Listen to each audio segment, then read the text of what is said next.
Alright, today we are going to discuss a topic that I have discussed in my other video in my hands-on history series. If you haven't checked it out yet, please, I highly recommend watching it.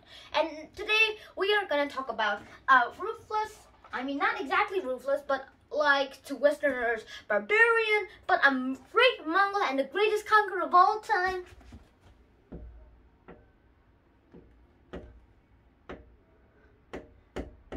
Genghis Khan.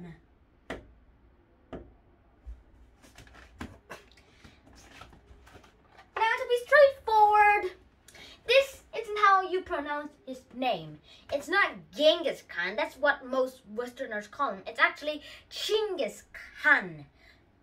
That's the Mongolian way to say it. And this is the real saying of how to say Genghis Khan.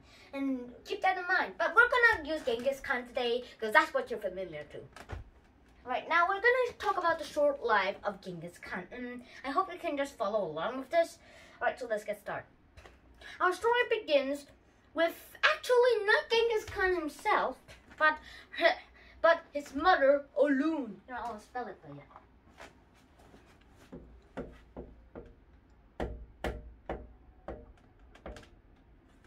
Olun. Now, Olun was a small child this time, and a person, a young warrior, probably about 8, came in search for a wife, and he get gifts for her and her family, and worked for her for several years, and that became Olun. And after those several years of work for that husband, by step tradition, they married. Well, after they married, the husband and wife, which is Olun in this case, went out on a week's journey back to the husband's tribe. But they were ambushed by some mountain gatherers. Now, these mountain gatherers were way too poor to get all those gifts that the husband gave Olun to make a marriage like a woman like Olun. So the most common way, plan B, to get a wife was, you might have guessed it,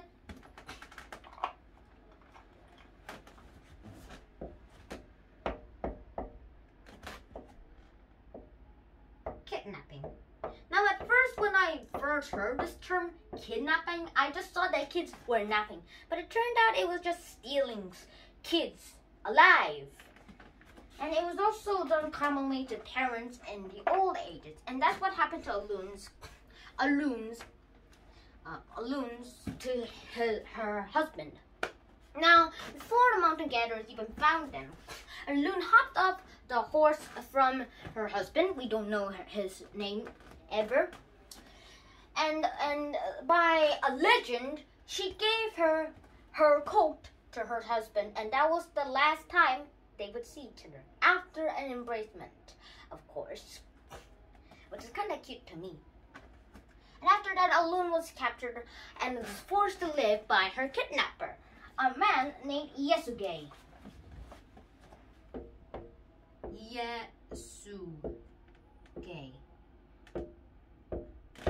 And Yasuge will later become the father of Temujin, which we'll get into that later. Now, Yasuge was a kidnapper of Olun, and Olun was forced to live with Yasuge, and surprisingly, another wife with 3 children, and that's his extended family. Olun later got a son called Temujin.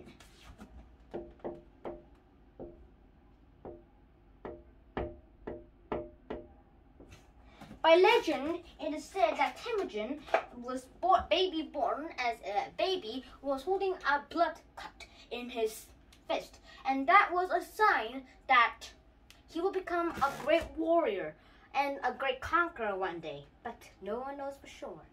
Now, that might be a fiction stuff. Yeah. Now, later, Temujin was named after one of the leaders of a clan that Yasuge killed recently, which was named Temujin. Well, that's confusing. And Temujin really means brave person. And Temujin didn't really live, the boy Temujin, Yasuge's son. Temujin really didn't live what his name means. He was very timid. He was scared of dogs. I'm surprised by that. And he was bullied by his older half-brothers.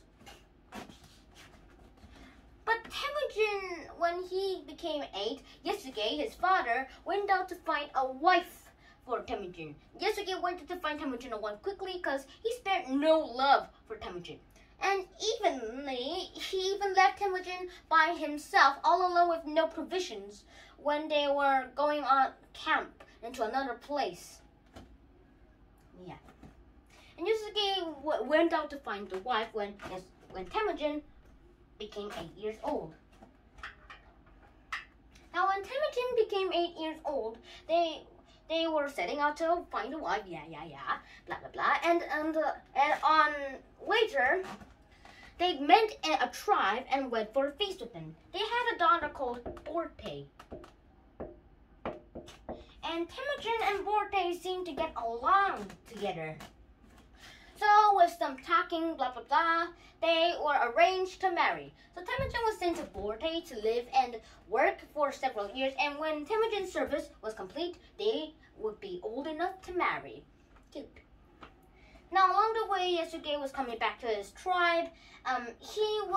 He accidentally came to a band of tribesmen who were having a feast. He sat down to join them, and one of them recognized him, who killed their chief leader, Temujin. No, not this Temujin, the leader Temujin, which Yasuke named his son after.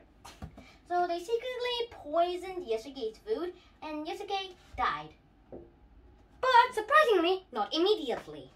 Yasuke was able to survive long enough to straggle back to his camp. And they lived in a yurt. Now that's just basically a tent.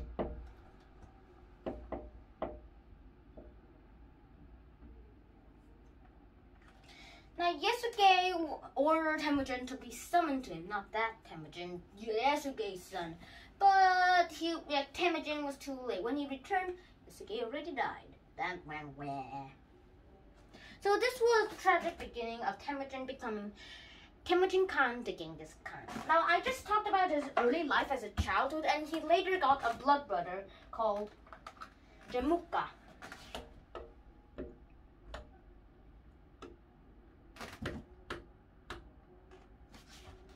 Now Jemuka was slightly older. They swore their friendship 3 times. And they did that twice in their childhood. First they traded dice in their games. It was just bones. And then later they traded some arrowheads, handmade. And later in their adulthood, they traded golden belts. When they both were Khans. They were both Khans. Yeah, and it was a symbol for someone's wealth. And later, when Temujin became Temujin Khan, he got those golden belts. But while he became Temujin Khan, he got an alliance with his father's old friend, Onk Khan.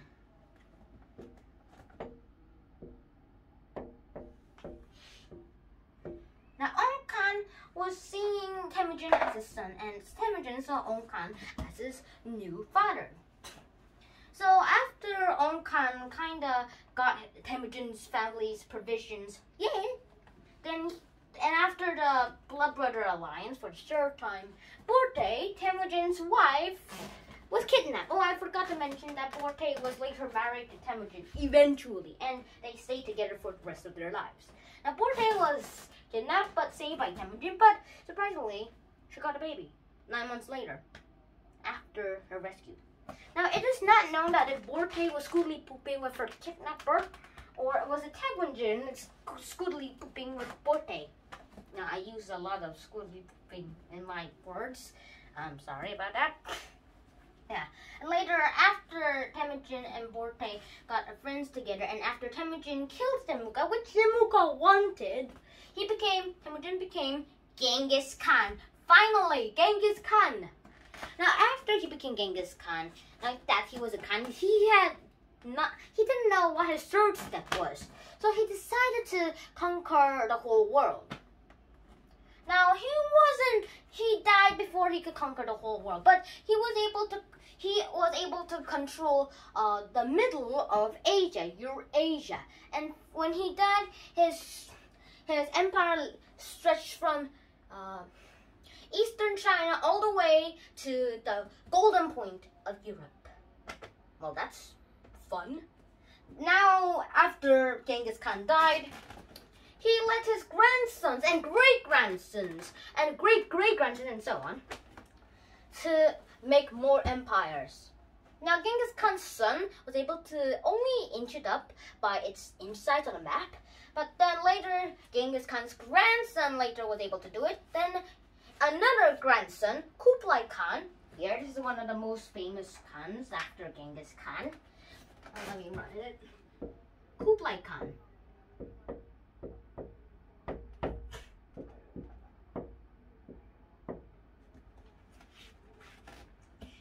Kublai Khan was able to rule the largest Mongol empire ever. Now, the last Genghis Khan's Khan descendant was someone who lived in a religion called Islam. If you remember from my hands-on history videos, you might know what Islam is. But later that Khan was later destroyed, and the Khans never ruled again because of the Soviet Union revolution, USSR. And surprisingly, this was in the 19,000s. So it lasted for hundreds of years. Now that is the longest lived empire ever. And this is why Genghis Khan was famous. Even though they did nothing that was achievemently, like making science more advanced, more agriculture, more building methods, and so on, they got a better achievement in the world. And it is undeniably the world has changed. And 60 million men today are Genghis Khan's descendants. Bye-bye.